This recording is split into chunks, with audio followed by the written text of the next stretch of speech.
for me as a literature enthusiast, one thing I've been able to appreciate from literature is that it allows you to live beyond your reality, right?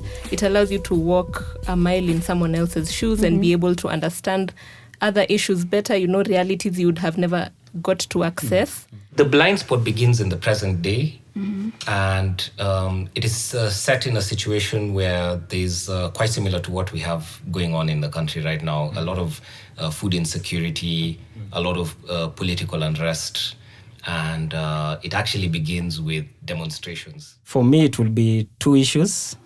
Number one is I would really love policymakers to actually pick up this text and read this text and see how dire the situation is. Recently, TIFA actually released a research that says like a third of Kenyans are actually sleeping hungry.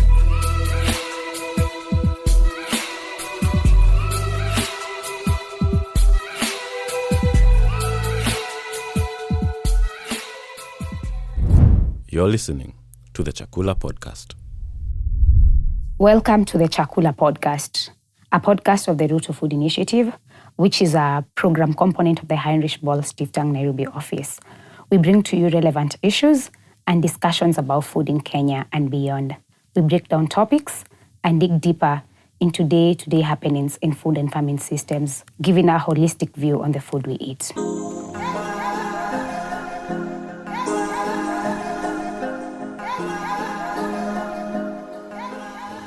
I'm your host, Felistus Mwalia.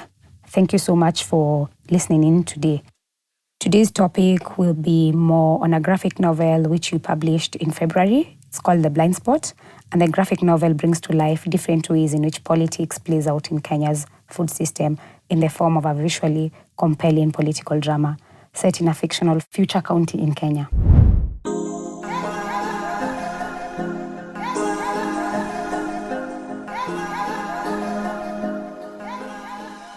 You can download The Blind Spot at the Root to Food website, roottofood.org, or the Freehand Studios website, freehandmovement.com. I'm joined by Chief Nyamweya, Bertha Odawa, and Amol Awour.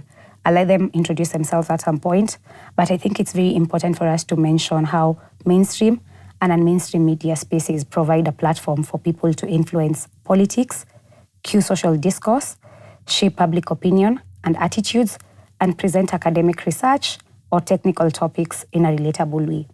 Perhaps most importantly, non-mainstream communications can entertain us and pique our curiosity about topics we might not ordinarily pay attention to.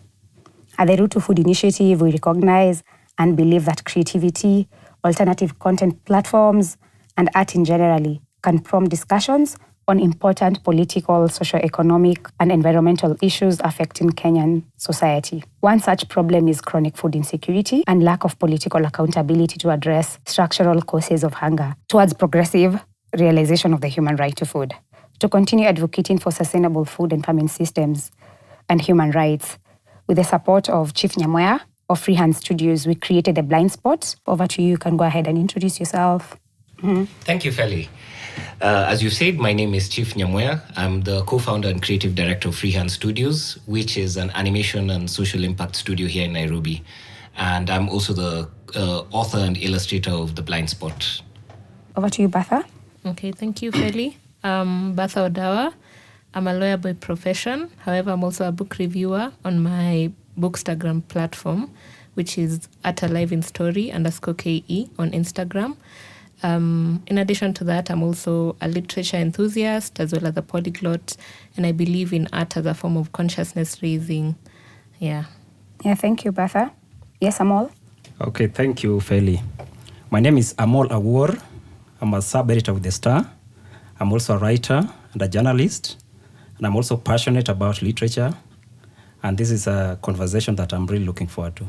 Yeah, thank you all for joining us today. Yes. We are really happy to have the three of you on the show today. Really excited to get your insights, Chief, and also your immediate reactions after reading the novel, Amol and Bertha. So I think, Chief, to start us off, I think it would be really good and nice of you to share with our audience on the main characters of the novel and basically the storyline. Yeah. Mm-hmm. Wonderful. So the blind spot begins in the present day, and it is set in a situation where there's quite similar to what we have going on in the country right now. A lot of food insecurity, a lot of political unrest, and it actually begins with demonstrations. Obviously, we had no way of knowing that we would be in the current situation. This was in February. But in the book, there are demonstrations, and there's a large crowd heading to storm to the governor's mansion, and they're carrying a coffin with them of a farmer who'd committed suicide, because of not being able to pay loans. Yeah. And this is quite similar to how a lot of farmers were taking their lives in India. I was inspired by that, and a lot of farmers' suicides also inspired the protests that happen in India. So they succeed. They actually do pull off the revolution. And I thought that was an interesting way of taking the book, because so many stories talk about the struggle for political revolution, but they very rarely talk about what happens on the day after. Yes. Classic case in point is the book, the Alan Moore book, V for Vendetta, where the whole thing is about overthrowing the dictatorial regime, and then finally they have this big explosion, and they topple the regime, and we don't know what happens next. And really, the most interesting part of political struggle is what happens on the day after. How do you deal with counter-revolution? How do you deal with entrenched behaviors, patterns, interests? And those are what the book gets into. And so the figure who leads this revolution is an old man by the name Mzee Maona. And Maona is the one who takes over after the revolution with his party called Chama Cha Wakulima, CCW. It's a revolutionary party. But what happens is, of course, the old man passes. There's this multinational called the Green Shoots Corporation that comes in. And this being an agricultural county, they find that they're able to take over agriculture in the county, land buying, contract farming, using all these techniques. So you end up with the aesthetics of the revolution, but in actual fact, it has become the entire county has almost become a wholly owned subsidiary of this corporation, Green Shoots. And so the granddaughter of the figure of the revolution, and also this is a country which is familiar with like dynastic politics and politics running in families. So I also wanted to play on that. So the granddaughter and the grandson, they are people who have two differing perspectives on the direction that the party is taking. We have Yona, who is a much more conventional politician who wants to work with a corporation and says, part of my job description as a governor, as a prospective governor, because he's running for governor, is to attract investors and to make sure investors are comfortable. But there's another faction which says, no, this is not what we struggled for in the revolution. So without giving too much away in the story, it's only 25 pages. If I keep talking, we'll give the whole thing away. Yeah. But basically, that's what the book was trying to explore, and it explores the different factions in the party.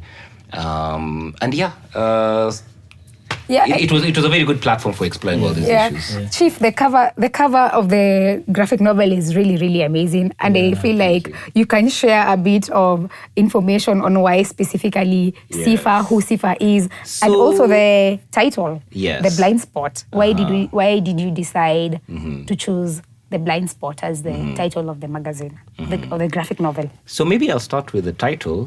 I cannot actually take credit for the title. That was my wife's choice, Sarah. Thank you, Sarah. Yeah. We actually finished the story and finished the artwork before we had a title. You know fairly how many names we went through. A lot of terrible names, Power Vacuum, and she just had a stroke of insight, and she was like, why don't you try The Blind Spot? Because it's an area that we're not looking at that could use some attention. Food security, agroecology, like when I was growing up, I never heard any word like agroecology, or ecological farming. And I grew up in a family of farmers. I was put through school through farming, and this word never showed up. So it is definitely a blind spot. And maybe if Chief, just to be a spoiler here, and maybe also, because I was still part of it, the blind spot is also the politics of food that we really never get to see. Yes. It happens on a daily basis, but we really never get to see and talk about it as much as we're supposed to be talking about it. Yes. Yeah. As for the cover art, one of the most useless sayings I've heard is that you can't judge a book by its cover. in the world of comics, that is nonsense. The cover is what makes people pick up the book off the shelf. So we had to really take time with this. I wanted a striking face, a face that commands attention. She has an intense glare that's hidden behind the glasses, and the two glasses show a kind of conflict. You have green and red in the two different lenses, so that's already a kind of dissonance. And one lens shows a revolutionary situation, the other lens shows a peaceful agroecological situation, and we are sitting in the tension between those two. And all great stories involve conflict. They all involve a sort of philosophical conflict, and the images in her lenses hint at the conflict that she's looking at. That's what I was going at with that theme. Yes, thank you so much, Chief. Bertha and Amol, first I really want to thank you for the reviews. Thank you. Thank you so much. We really don't take it for granted at the Root Food Initiative, taking your time, going through the novel and also writing something about the novel. We really, really appreciate it. But I'm just curious to know, when you first picked up the novel, what really stood out for you? What were your first reactions after reading the novel and even after just picking up the copy? Okay, the first moment I read Blind Spot, I was fascinated by the idea of using comics as a genre, as a subgenre of literature, because most conversations we've had around food security, around climate change, around agricultural issues have been dominated by these policymakers in these offices where people talk about hard stuff. We're going to empower farmers. We're going to give farmers subsidized agriculture. Sorry, no subsidized fertilizers. subsidized fertilizer. So when Nyamweya actually published these comics, and I grew up also reading comics like the likes of Kam and Jua Kalulu in the Taifa Leo. Was it in Taifa Leo or where was it? It was Taifa Leo. Yes. Taifa Leo, yes. So I was really... We are betraying our age. Yes. I was really interested in this kind of format of trying to create a conversation, trying to create a debate on these fundamental issues that are now affecting us in the 21st century. And the idea of comics, as opposed to other subgenres, is that the reader is not struggling to create these mental pictures. The reader is actually seeing the images, these graphic images, and these people are going to storm Kajibora City Hall, and there's that immediacy of interacting with the text.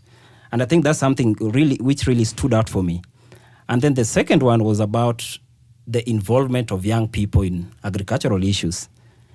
Initially, in the past, we used to associate agriculture with old people or primitive people or backward people. Mm-hmm.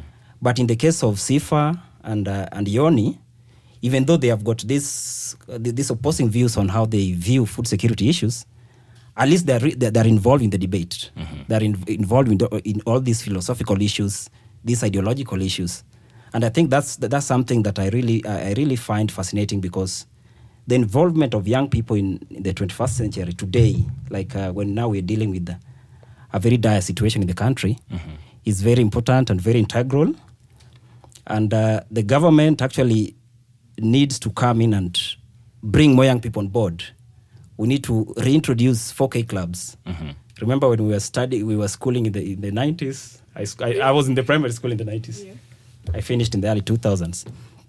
So I think this is something that the government, the policymakers, all these guys who are involved need to bring young people on board and get involved in agricultural issues. And lastly, the third one that I think is the most important, that should actually catalyze all this conversation, is about creating an awareness in the society. Because I always believe that, I come from the school of thought that believes that any work of art should actually disturb our conscience. Mm-hmm. It should actually trigger us to act. I don't necessarily have to read this book and go and start doing my farming there in Western Kenya, no. But the most important thing is, what am I going to do with my skills as a professional? What am I going to do to contribute to the conversation around food security? So I think those are the three issues that really stood out for me. And then the question I wanted to pose to Chief Nyamweya is, is this really a novel? I think that's also debatable. Yeah. Is it really a novel or it's a magazine? And even Bertha can also chip in because initially in my review, I called it a novel. And right now, like in the recent days, I've been reflecting on the text and I'm thinking, no, maybe it's not a novel. But of course, it's not about even the issues it's addressing, but we can also just have a conversation about it because the genre, the subgenre of comics, they rarely take the form of novels.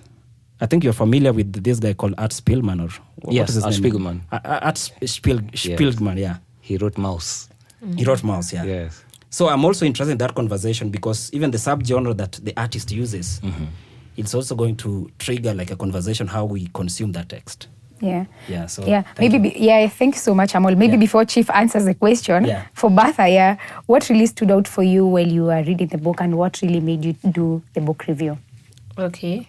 So what stood out for me was that it was actually a very timely read for me because I had been engaging in a lot of literary fiction like over the past year and in the beginning of this year, and based in Africa. And what I had been noticing when I was going through all these works of literature was that really as Africans, we are the same. We have the same problems, we have the same situation. And what struck me was the boldness in writing such a piece, because I normally find that in the political situation that we are in, you might be aware of something, but then there's that fear of, just speaking out or writing a very bold piece of work that is essentially pointing fingers, stating that, this is being done wrong, this is a problem, this is a huge gap that needs to be filled. And so that's what struck me, really. The fact that this is a Kenyan piece of work that speaks to our situation as Kenyans, and these are things that we see on the news every day, and there's something about everyday life that we start taking these things as normal. However, we need to be consciously kind of nudged occasionally, and such works of art do that. Like, you remember that, yes, politicians are put in office to represent us, but they're not doing that. So we need to keep them accountable, and we need to remember that we need to keep them accountable. So that's what struck me when I was reading The Blind Spot, because I was like, you know what, we're taking these things casually, but we need to wake up. We need to be aware of the fact that we need to hold these people accountable. So that struck me. The second thing was that the graphics are really stunning. Like, I like how Sifa looks, and I think the way she's been depicted, the boldness, she looks bold just by looking at her, and that also speaks to her character in the graphic novel, because then she takes up something that she believes in, and she carries it forward and stands by it. So, yeah, that also struck me and made me want to review. Yeah, and Bertha, is it really different from all the other reviews that you've done, on the other books that you've done? Is the Blind Spot review really different from the other reviews that you've done? It is a bit different, because I think the fact that I could relate to it as a Kenyan made me want to relate it to, Kenyan law and politics. So then other reviews I've done, because they're not essentially based in the space where I'm living, I wouldn't find that connection directly with, what are the laws in the country, what exactly is the ideal, right? So there was that difference in the fact that I could relate to it directly as a Kenyan, but then also it was different because it's the first graphic novel I've reviewed. Everything else I've reviewed is like long form literature, prose. So this was different because it was shorter, and I also had the visuals to carry as well. So I was reviewing both the literature and the graphics. Yeah. Chief, any questions to Bertha? Because you're the author of the book. My questions would be around the medium as well, since you brought up the medium, and also since it was your first time to review a graphic novel. Actually, it's also my first time. Okay. Yeah. Having seen this, what do you see? Where else would you like to see the medium deployed? Now that you've had this little taste, how do you see it in your imagination? Because I'm inside it. It's like a fish inside water. You only see water. From your perspective, how else can we use this medium? Okay. First, I don't know whether cartoons and cartoonists are also in the subgenre of comics. Mm-hmm. Is it in the subgenre of comics? Well, to be honest, the names oscillate. I think they're all comics, but generally speaking, longer form comics get called graphic novels. Like Mouse, which you mentioned, for example, is over 700 pages. It's a pretty long one. Text, So maybe we misnamed this one by calling it a graphic novel. It may be more accurate to call it a comic. A comic, yeah. But because it's a little bit long. So I try not to get stuck in the names. It's comics. Yeah, it's comics. They're comics. It's basically images. Yeah. Images next to text. Yeah. So I don't know if comics will also get space in our newspapers and also in our digital magazines, because nowadays, especially in our newspapers, we normally feature like cartoonists, and we have really shrunk the space for comics, because we used to have comics even in the Daily Nation, and nowadays we have really shrunk the space for that kind of subgenre. So I don't know if it has got to do with the finances, or with the kind of the readers, the consumers who actually consume comics. So it's kind of a huge debate, because in the past we used to have a lot of comics. We used to have people like Frank Odoi. Of course, we used to have, and then people used to love even Mado. Like, remember, Mado still features in the Standard, but nowadays they don't really trigger conversations like the way they used to. Like in the past, people would really debate or talk about Mado's cartoon like on a Saturday, but nowadays we have really drawn back. Like, it's not the comics or the artists who are involved in cartooning and comics have not been given that kind of platform. So it's only on these few occasions where, like, you do this kind of book, and then the very people who consume this kind of art are very few. Very few people actually consume this kind of art. So I'm really interested in whether it's a matter of audience, it's a matter of funding from the organizations that actually would really need to support comic artists. So it's something really open for me. Like, I will really not point out like this is where comics should feature. Could you say it's possibly because newspapers as a whole are struggling? Yeah, that's also and true. Newspapers as a whole have been slashing budgets everywhere they can find them, not just with comics, but also even with journalists. With journalists, even with artistic, like even book reviews. Like, most newspapers nowadays don't even publish book reviews. So I think that's a conversation about even the mainstream media as a platform and how it's evolving. Are we going to just focus on issues to do with politics and put art in the back burner? Like, it's a conversation that we really need to have as artists. You can download The Blind Spot at the Root to Food website, roottofoood.org, or the Freehand Studios website, freehandmovement.com. But I just have a quick question. The fact that you've said having art and politics, having politics and having art as a... Art in the back burner, like we put it, like we don't really give it much focus or emphasis. But can't we not use art to communicate still on politics? We can, but we also need to give artists emphasis. We also need to feature artists on those publications. Like, let's say, for example, if Nyamweya has published this book, it will be an honor to Nyamweya to actually be interviewed for, like, in a newspaper magazine. Yes. So if we don't actually give artists that spotlight, now I get it. Yes. And then that's now where the question is, like, are we going to focus on other genres or other issues in society, and actually neglect artists as a whole, as a genre? Okay. Thank you, Bertha. Anything to add? Maybe I'll just add that I actually think that a graphic novel is more accommodative in terms of audience in comparison to longer form literature, because you find that not very many people would read like a 700-page book, but something with, good graphics would actually attract more people to get into like these serious issues such as agroecology and all that. So the audience I think it would have a wider reach. And in terms of like when Chief was asking, like, where do I see this kind of work in future? Like, I think if we keep on just raising awareness that this work exists, once someone sees the cover, they would want to read, I believe. And so I think the audience would be larger for this kind of work. Yeah. So that means we have a lot to do.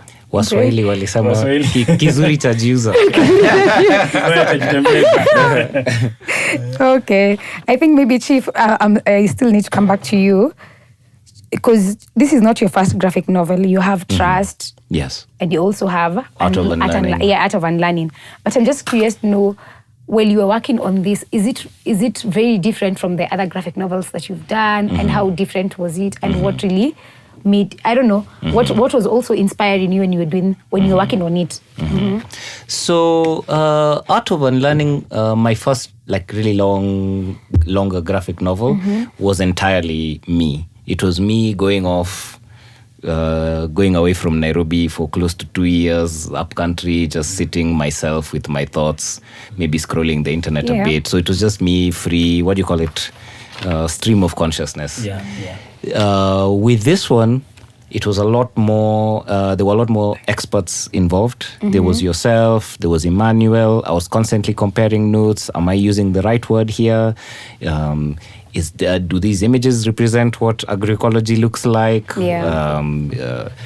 So there was constantly, it was more writing by committee, which has its problems and it also has its opportunities. So you don't necessarily move as fast as you want, but then everything is reviewed, and it's a lot more, I would say a lot more maybe scientific.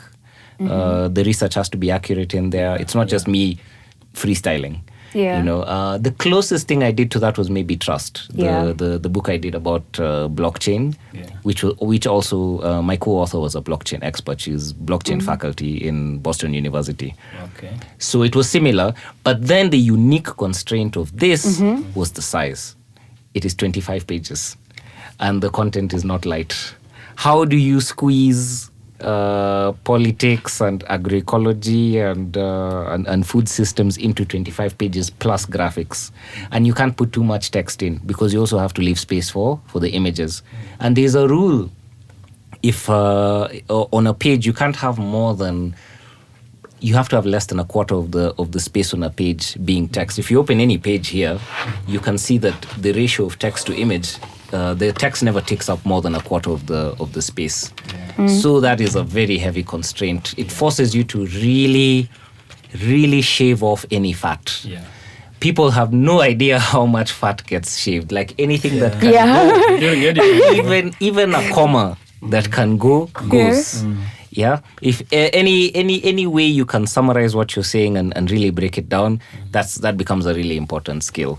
And then on top of that, doing that while talking to 3 other people, that was, I think, the unique challenge that the blind spot demonstrated. And the fact that people are responding well means we did something good. That it kind of worked. And Phil, I wanted to jump in before you get to like you ask the next question. Like Chief, when you say like the creation of blind spot was also, you involved so many people in the creation of blind spot. And I always believe that art is a lonely thing. Like that's when your creative juices, you really tap on your creative juices.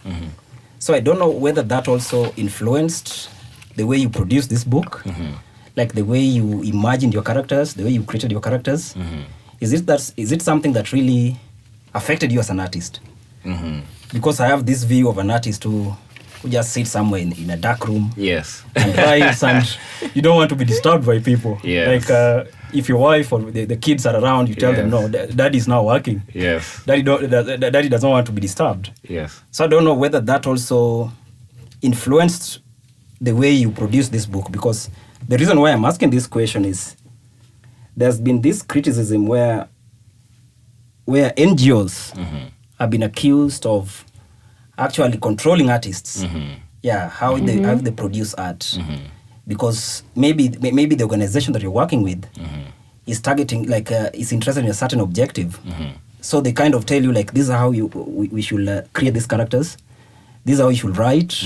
Like, so is that something? Is it a challenge? Was it a challenge to you when you're creating this kind of book? It's interesting that you have chosen to ask me this question with Feli sitting right next to me. So I don't know whether to give you the honest answer or the friendlier. Please be honest. Be honest. I mean, well, to be truthful, it's always going to be easier to go off on your own, to go up country and just, express yourself. But then I would not have had the benefit of all the expert knowledge that people are deriving value from. So it's a trade-off. Yes. You can't always have your cake and eat it. The question just becomes, how do we respect each other? And how does it become a mutually respectful creative process? Do you get given the space that after we do all this deliberation, we allow you to go off on your own and have, because ultimately it's still a lonely process. It's a lonely process. Even if you have this committee and you have all this input, you still have to be alone in the middle of the night chasing that deadline with nobody else present. There are a few things that help. It helps that my wife is my producer. So unlike other men who in the middle of the night you're being asked, where are you? If I go home too early, she's asking me, what are you doing here? Have you met your deadline? So, but yes, it is, at the end of the day, it is a lonely process. I still had to connect it to my own experience, having lived. We were just discussing before the interview with Bertha how we both had experience of living in North Rift, which is the breadbasket of Kenya. And I had to draw on personal experience. So at the end of the day, you set aside all the expert knowledge and everybody else, and then you have to remember, what was it like being in Cherengani? Kajibora County. Kajibora is actually a real place.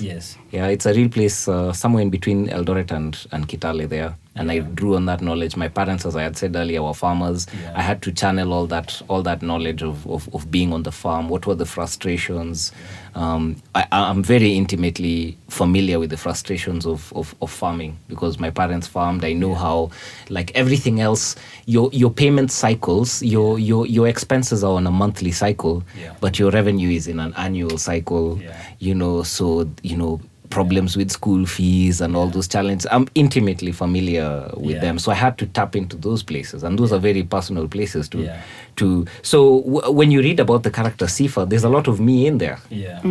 And all the characters that you create on all sides, the villains, the heroes, you'll always draw on yourself when you're creating these characters. That's somebody said all writing is biography. It's biographical, Even if I never write something about myself explicitly, you will find pieces of you in pieces of me. Yeah, that's true. Am I allowed to also comment on Absolutely, that? you are. Because I feel like I'm attacked. Not really, because when it's art, it's also a work of art.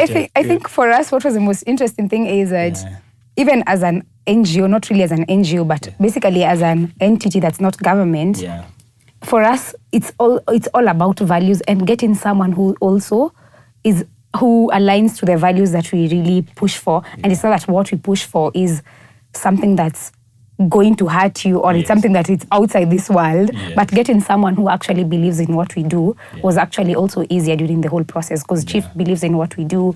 I also believe you also believe in human rights and food security, everyone being able to have food on the table, farmer rights, land rights, food sovereignty now. So getting someone who really relates to the work that we really work on and the issues that we really work on was actually very interesting. And that's why we ended up working with Chief. We were not pushing ideas forcefully to Chief. That I disagree. Art rarely pays in this country, so there are those dynamics that... And I think it must be alive to it's an important point that Feli has mentioned. And that's why Freehand, we define ourselves as a digital arts and social impact studio. We don't just work with anybody. We have our own values and we cannot work in something that is counteracting those values. For example, I have children. I want them to grow up in a in a planet that is still existing, that has not been toxified and destroyed. So if I find myself taking contracts with a fossil fuel emitting company, others, let's not say company. So we can redact that. But you understand what I mean? I would be in conflict if I found myself, working in a political ideology that is contrary to the well-being of my children. I cannot do that. We are not just, as they call in economics, homo economicus, rational being that's trying to maximize shareholder value. That is nonsense. A human being has values. And if those values are aligned in your work is much more beautiful. Regardless, it doesn't have to be in comics. Whether it's in law, you want to work in a way that is enhancing your values, whether it's in journalism or non-profits as well. Thank you. That answers my question. No, back to you, Amol. Yes. As a journalist, do you feel that in your capacity, in your space, position, and gives you the opportunity to question political, socio-economic, and environmental issues affecting Kenyan society? Wow. Like what transpires in the novel? Okay, thank you. So I will give my two answers, yes and a no. My yes is, as a journalist, I'm interested in informing the society. And if I'm interested in informing the society, especially as a sub-editor, I need to talk to my reporters, or the reporters, I need to talk to the correspondents to actually focus on the real issues that are affecting the society.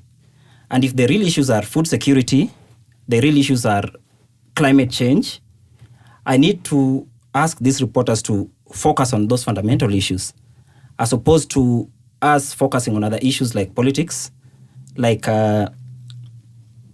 demonstrations, for example. I'm just giving an example.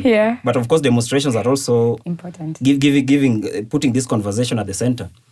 So, as a journalist, I believe that I should actually help my audience to get informed on the right issues that are affecting farmers, are affecting ordinary people, and in that same breath, I will say that as a journalist, my hands are also tied in the sense that the mainstream media where I work in, there are people who control how stories are, how we actually set the agenda in the society.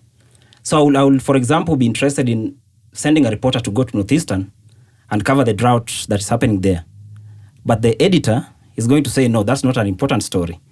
Let us go to another place where there's a political rally, and let us address that.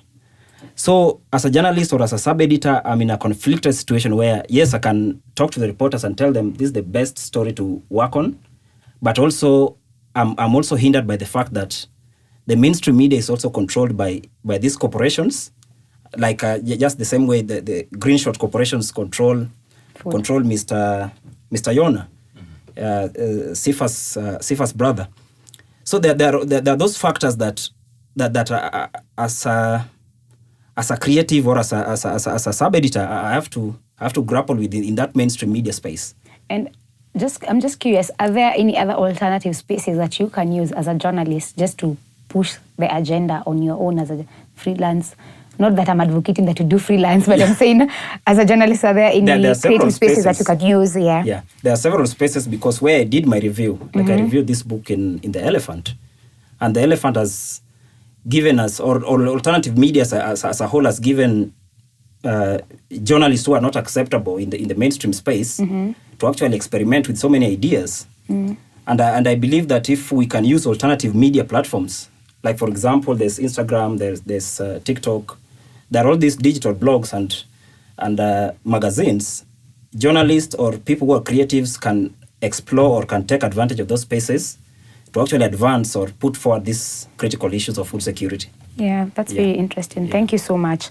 Bertha, as a young woman, a law student, and particularly a youth, what are some of the areas that you feel that youth could actually take part in, and how do we also ensure that actually youth are also very interested on the work that we do and some of the political and socio-economic issues affecting the Kenyan society? Okay.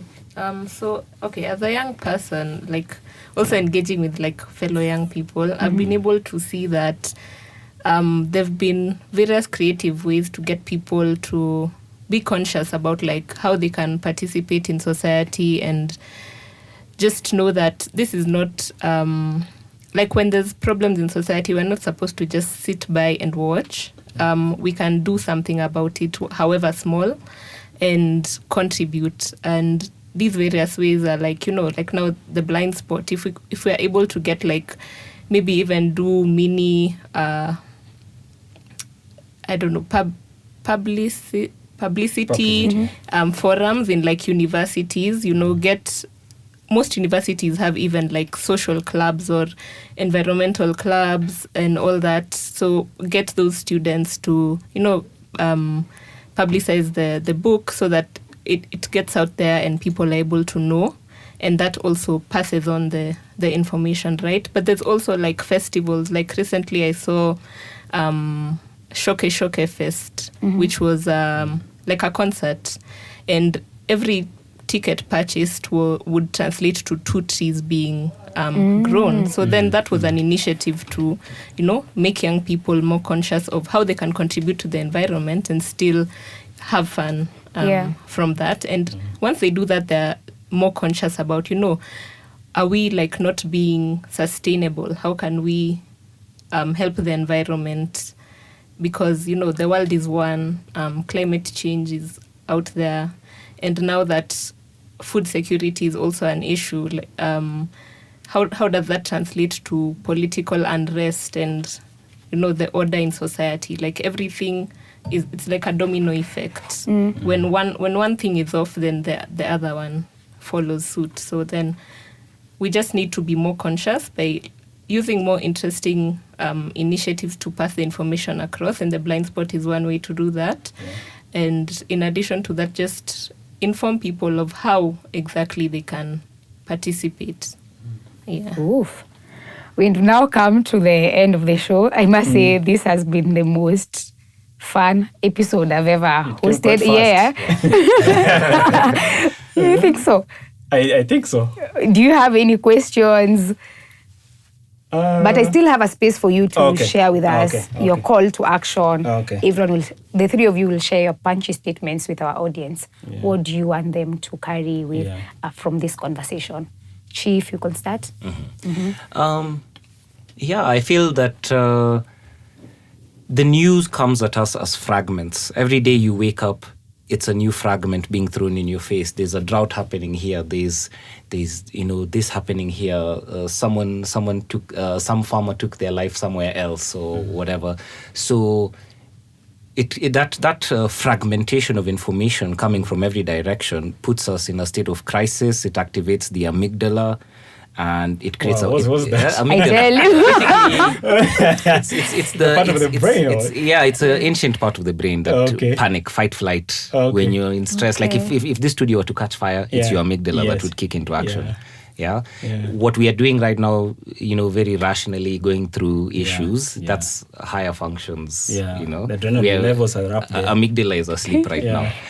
So, but that's the effect that just bombarding people with these crisis fragments has. What we look for in art, or at least what I look for in art, is to fuse, to see a pattern out of all these fragments, to see the world out of all these fragments. And that can only come from reflection. It can only come from time. It can only come, and usually you don't get it in news bulletin. Usually you get it in art.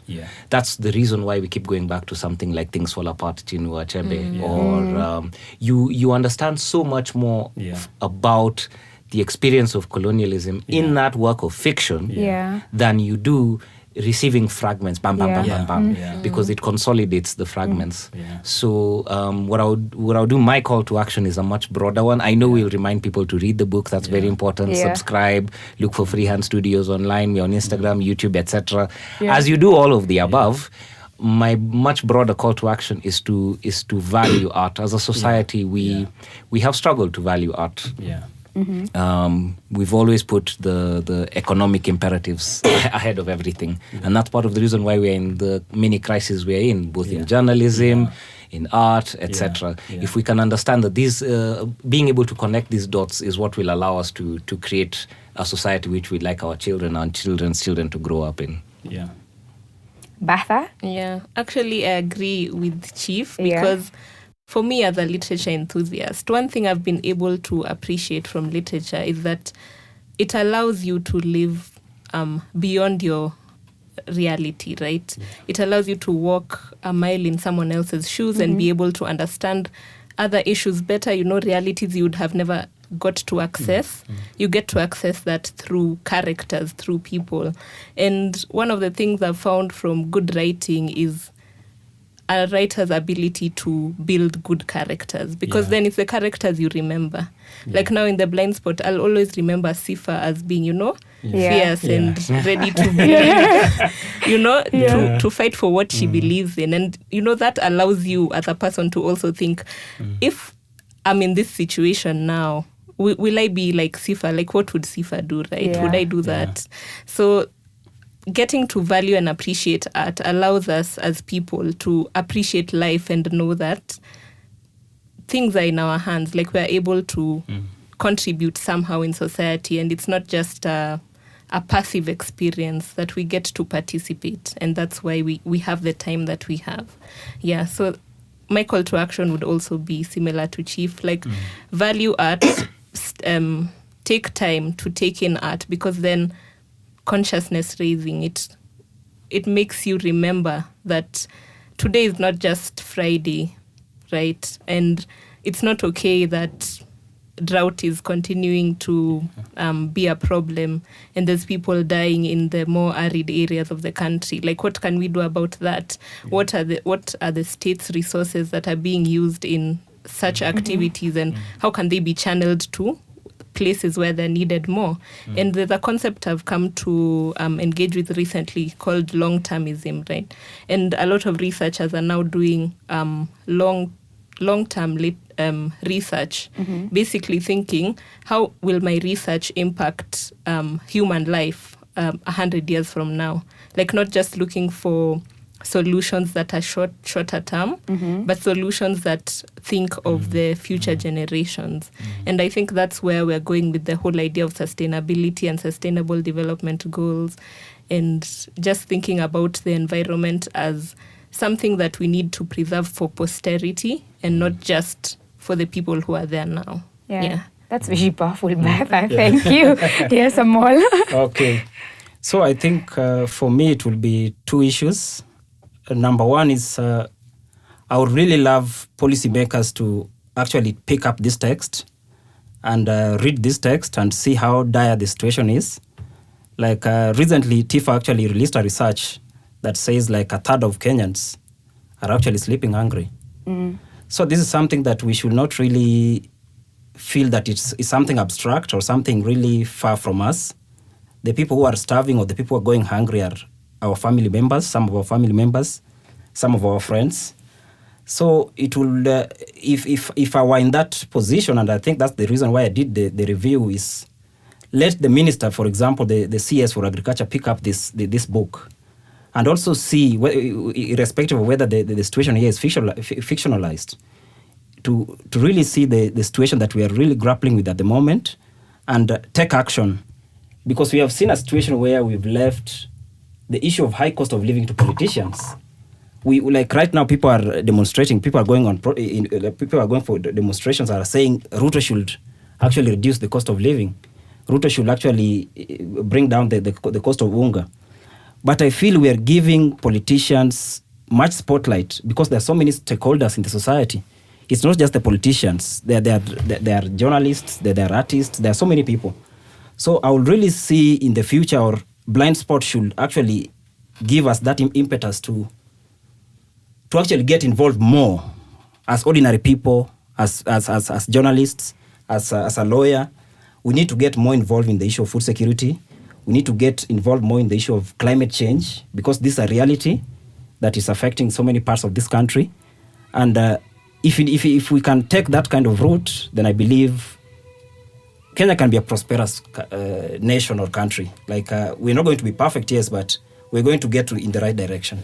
Yeah. Oh, thank you so much. I think I underestimated the discussion today, but the discussion has actually been very, very interesting. Yeah. Thank you all for creating time to join us.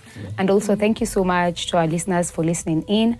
Share, like, subscribe, and download the graphic novel. The link is on the show notes. And we really hope that this discussion inspires you either as an artist, as a creative to do something in your space, and it also inspires you, and also maybe just reading The Blind Spot, we hope it inspires you to consider agroecological alternatives as a solution to chronic food insecurity and to be a champion for the realization of the right to food in Kenya. Yeah. Thank you so much. Thank you, Thank Feli. you. Thank you. Thank you, Feli.